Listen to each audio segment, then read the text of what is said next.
విదేశాల్లో మూలుగుతున్న నల్లధనాన్ని తీసుకొచ్చి ప్రతి నిరుపేద అకౌంట్ లో 15 లక్షల రూపాయలు వేస్తామన్నారా? విదేశాల్లో మూలుగుతున్న నల్లధనాన్ని తీసుకొచ్చి నిరుపేద అకౌంట్ లో 15 లక్షల రూపాయలు వేస్తామని చెప్పన్నారు.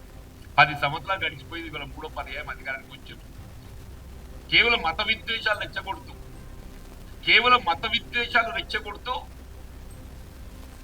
ఏ విధంగా అధికారం చేజిక్కించుకోవాలని తాపత్రయ ప్రయత్నం తప్ప మీరు విదేశాల్లో మూలుగుతున్న నల్లధనం కేవలం కాదు నాయన, అది రెట్టింపైపోయింది, పెరిగిపోయింది. పేదవాడి అకౌంట్లో 15 లక్షల రూపాయలు కాదు, 15 రూపాయలు కూడా వేయలేదు. మేము రైతాంగాన్ని రుణమాఫీ చేయాలని చెప్పంటే నువ్వు అంబానీ అదానీ గురించి నువ్వు మాట్లాడుతావు. ఏ అంబానీ అదానీ సంక్షేమం గురించి వాళ్ళకు రుణమాఫీ చేస్తావు నువ్వు లక్షల కోట్లు. ఆ అంబానీ అదానీలా కల్పించే రాయితీలు ఏదైతుందో రైతాంగాన్ని కల్పించవయా? ఈ దేశాన్ని పట్టడు అన్నం పెట్టేవాడు రైతు అని చెప్పంటున్నా. ఆ రైతు గురించి ఆలోచించు అని చెప్పంటున్నా. కేవలం నీకు ఎంతవరకు అంబానీ అదానీ ఆర్థిక నేరస్తులను అంటగాగుతూ వాళ్ళ ఆర్థిక పురోభివృద్ధి కోసం ఏదైతుందో తోడ్పడమే వీళ్ళ ఎన్డీఏ ఎజెండా లెక్క కనబడుతుంది చెప్పండి. వీళ్ళ పెట్రోల్ డీజిల్ ప్రైసెస్, నీకు ఇంటర్నేషనల్ మార్కెట్ లో క్రూడ్ ఆయిల్ ఇలా గతానికి ఇప్పటికి ఏదైతుందో తగ్గింది. యూ టేక్ 2013-14 ఇప్పుడు తీసుకుంటే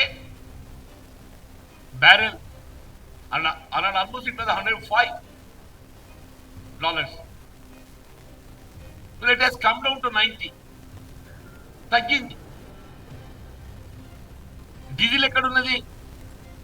ఆనాడు ఏదైతే 54 రూపాయలు ఉంటే ఇవాళ 90 రూపాయలు పైకి, ఆల్మోస్ట్ డబుల్.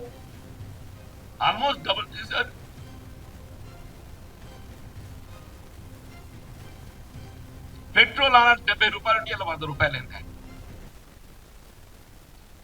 వీళ్ళు నిత్యావసర వస్తువుల ధరలు ఏదైతుందో ఆకాశాన్ని అంటుతున్నాయి. నిత్యావసర వస్తువుల ధరలు ఆకాశాన్ని అంటుతున్నాయి. దానిపై దృష్టి పెట్టకుండా ఏ విధంగా నిత్యావసర వస్తువుల ధరలు అదుపు చేయాలి, సామాన్యుడిపై ఆర్థిక భారం పడకుండా చూడాలి.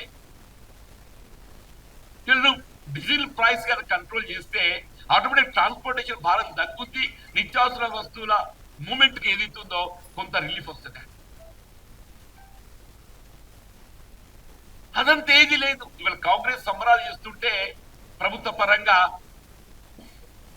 జీర్ణించుకోలేక ఉనికి చాటుకోవాలని తపనతోని ఛార్జ్షీట్, అసలు ఛార్జ్షీట్ కాదు, అసలు NDA Bharatiya Janata party prosecute చేయాలి. Subscribe us and press the bell icon for more interesting updates.